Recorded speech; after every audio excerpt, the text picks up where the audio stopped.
नमस्कार। जूही स्टोरी में आप सभी का स्वागत है।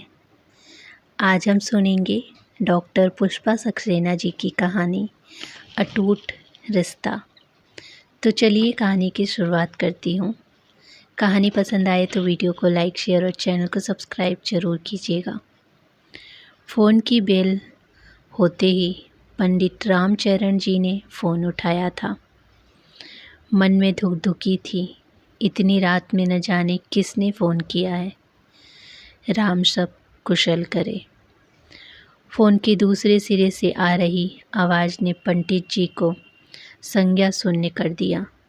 हाथ से फ़ोन का चोंगा छूटकर गिर गया। धरती पर उसकी गिरने की आवाज़ से पत्नी सावित्री देवी सोते से जाग गई। पति को धरती पर गिरा देख वह घबरा गई। हरी देख तो पंडित जी को क्या हुआ? पानी ला। घबराई आवाज़ से सावित्री ने सेवक को आवाज़ दी। पंडित जी के मुंह पर काफ़ी देर पानी के छींटे डालने पर उन्होंने आंखें खोली। सब खत्म हो गया सावित्री, हमारा मोहन हमें छोड़कर चला गया। पंडित जी हाहाकार उठे। क्या? कैसे? सावित्री स्तंभ, इतना ही कह सकी। आंखों से आंसू बांध तोड़कर बह निकले। रात का अंधकार और गहरा गया। दोनों पति पत्नी धरती पर पड़े बिलखते रहे। सवेरा होते ही पंडित रामचरण के इकलौते पुत्र मोहन की अमेरिका में मृत्यु की खबर मोहल्ले में फैल गई। दुख बांटने पड़ोसी इकट्ठे हो गए। सब आपस में धीमे शब्दों में बात कर रहे थे। बेटे ने अपने मन की शादी क्या कर ली कि उसे बनवास दे दिया, कैलाश जी ने कहा। ठीक कह रहे हैं। आज के ज़माने में शादी के लिए जाति और धर्म का बंधन मानना पुराने ख्यालात बन चुके हैं। श्याम जी ने हामी भरी।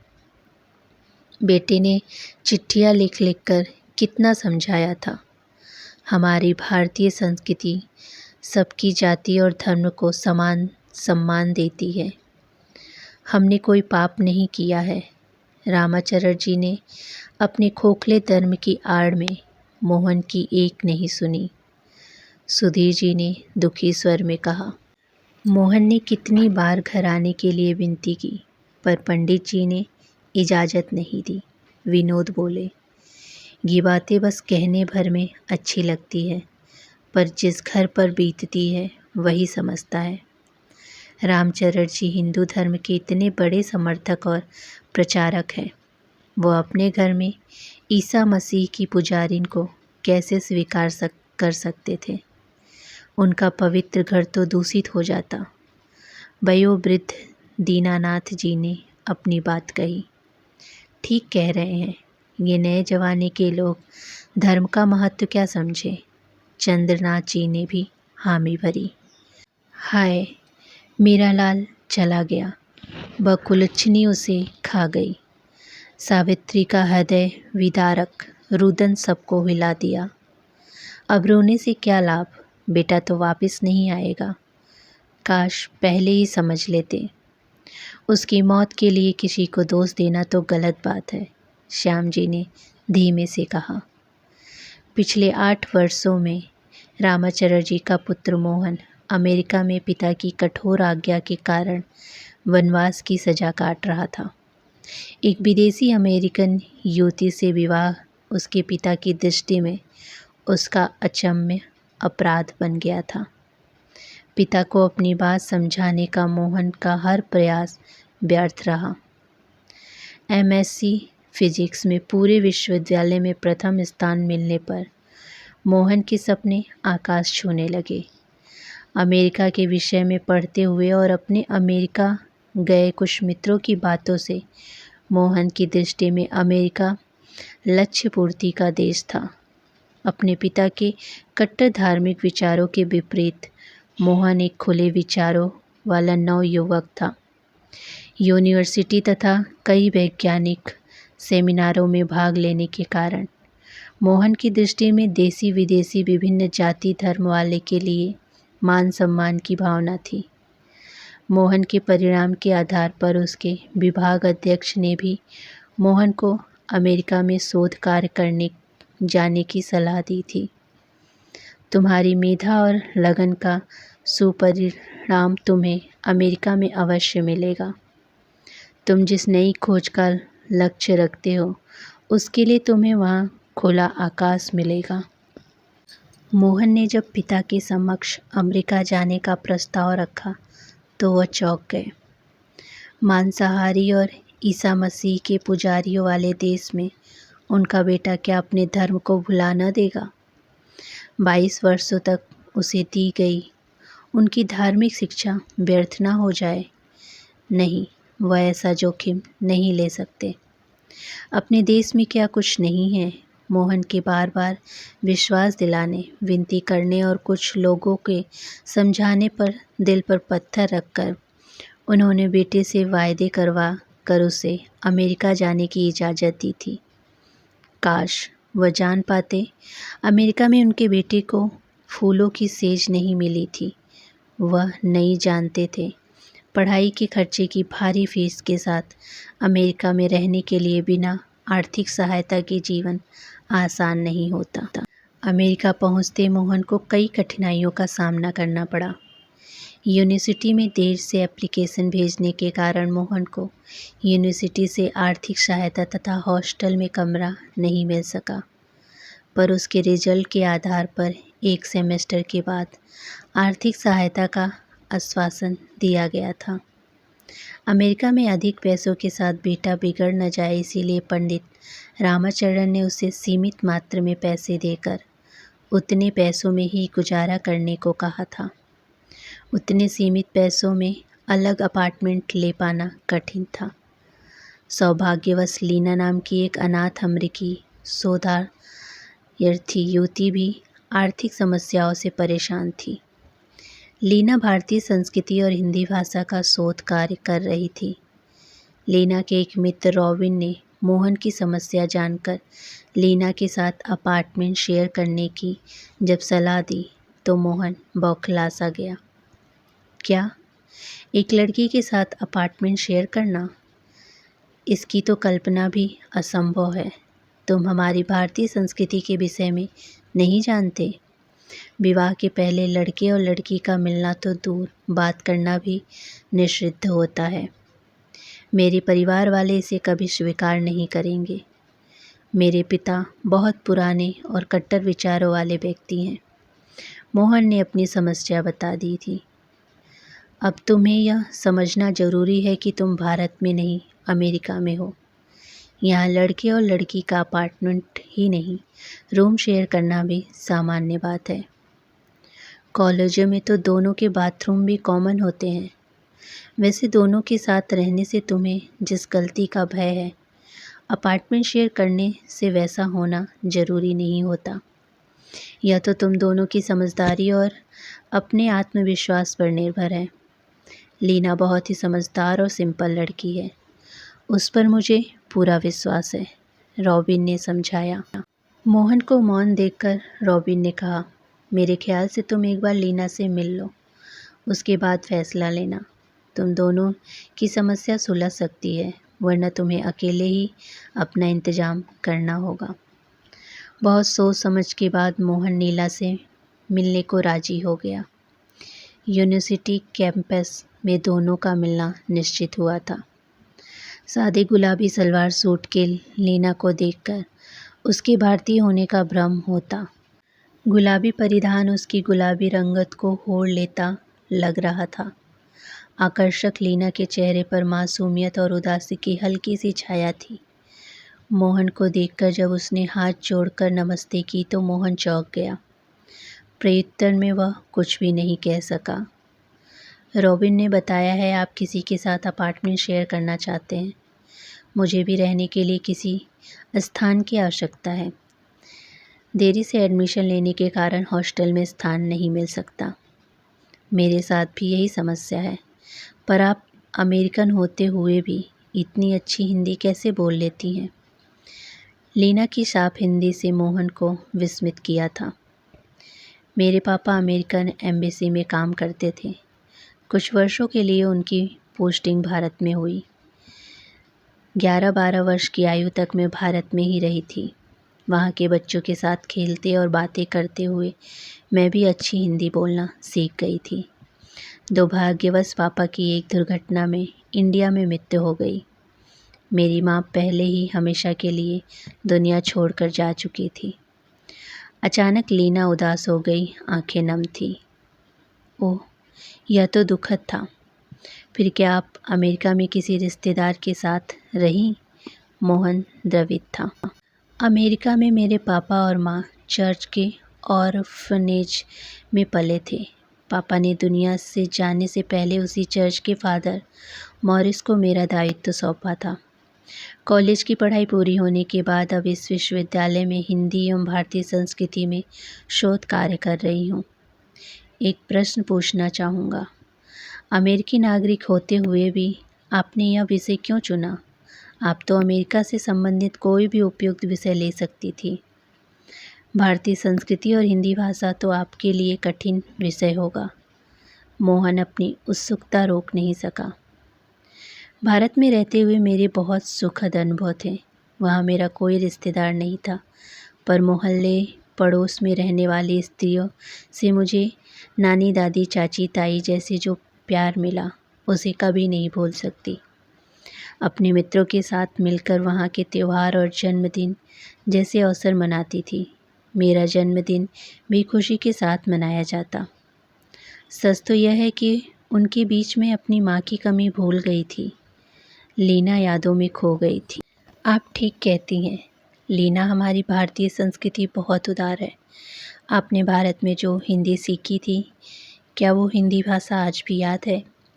साधारणतः विदेशियों को हिंदी भाषा कठिन लगती है। यह भ्रामक धारणा है।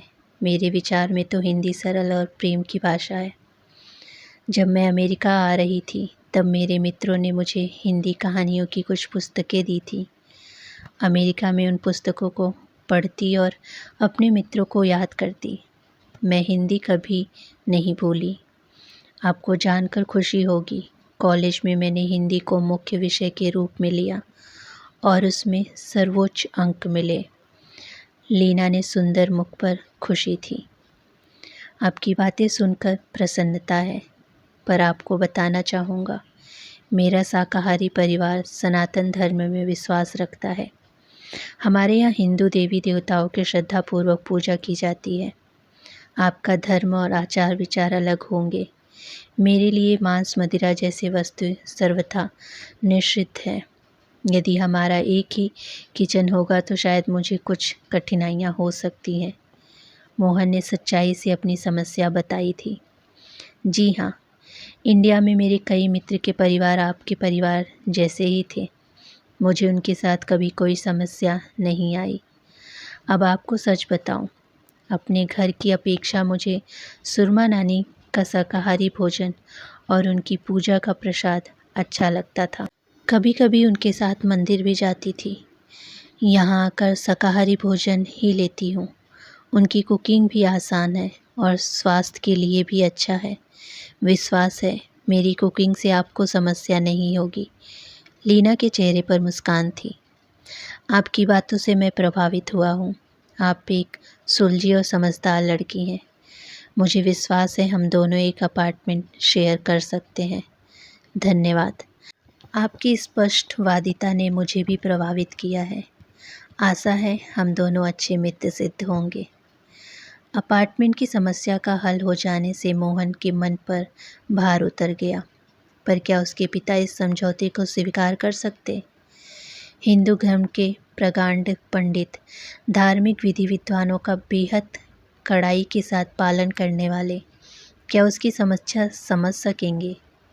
सबसे पहले एक अविवाहित युवती के साथ एक ही घर में रहना, उस पर अलग जाति और धर्म वाली विधमी के साथ एक ही रसोई में भोजन पकाना, उनकी दृष्टि में तो बेटा धर्मभ्रष्ट हो जाएगा।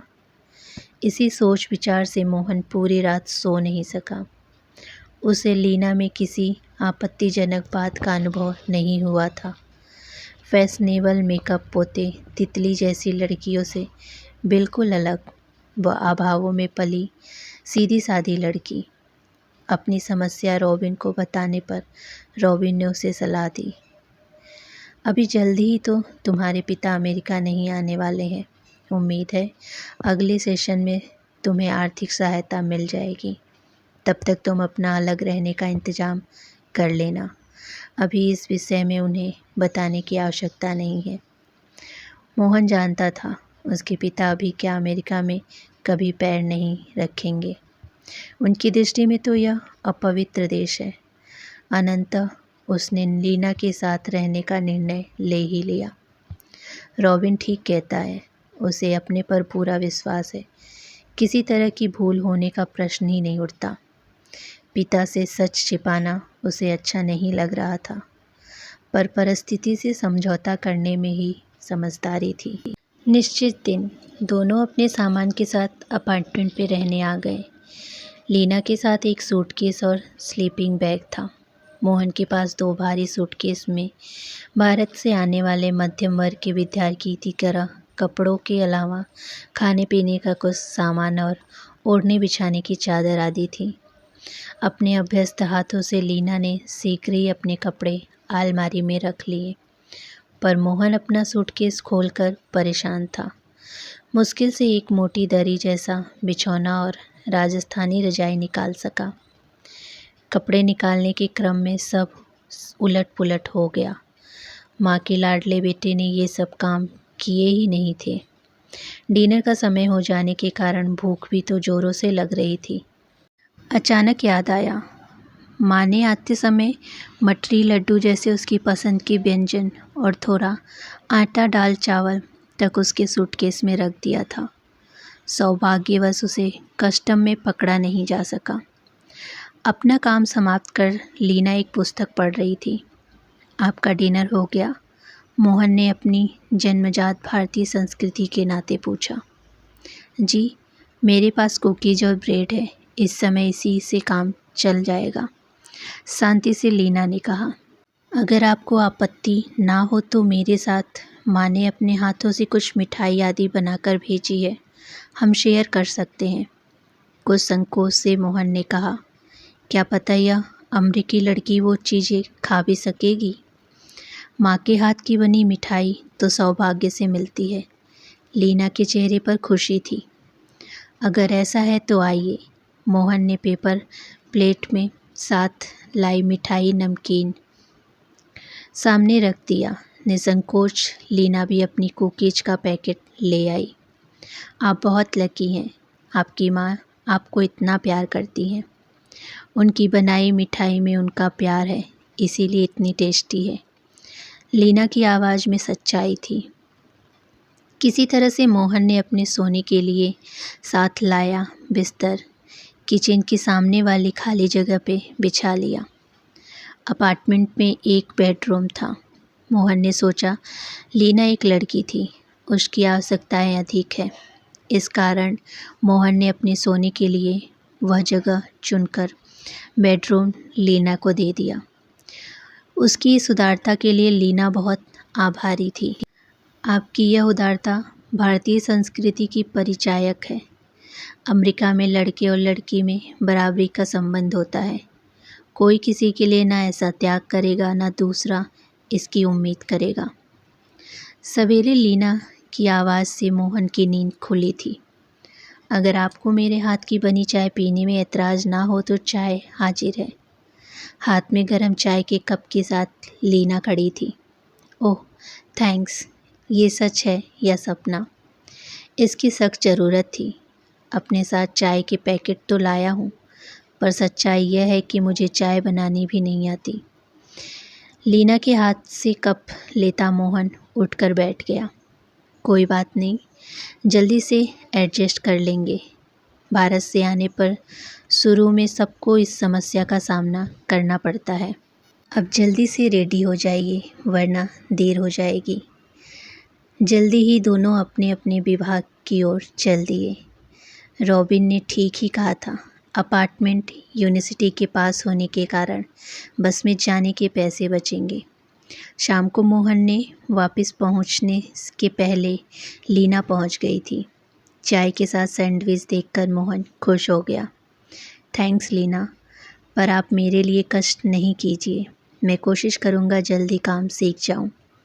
माँ ने साथ में कुछ ग्रोसरी, दाल चावल भी भेजा है।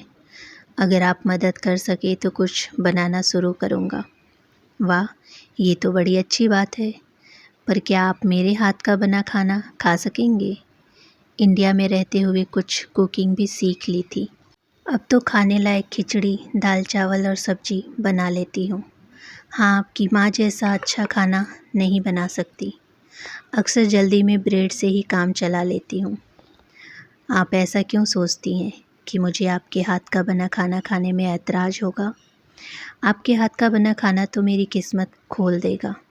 इस अनजान देश में घर का बना भोजन मिल पाना तो सौभाग्य होगा।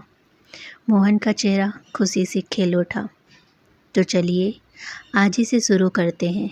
आप सामान निकालिए, मैं बर्तन निकालती हूँ। मोहन ने उत्साह से माँ द्वारा पोटलियों में बांधा गया सामान निकालना शुरू कर दिया। एक स्टील के बर्तन में माँ घी रखना भी नहीं भूली थी। माँ की याद ने मोहन की आंखों में आंसू ला दिए। लीना के आते ही आंखें पोंछ डाली। काश माँ को बता पाता, अमेरिका के छोटे घरों में भी सारी आवश्यक सुविधाएं उपलब्ध होती हैं। अचानक मोहन की दृष्टि घड़ी पर पड़ी।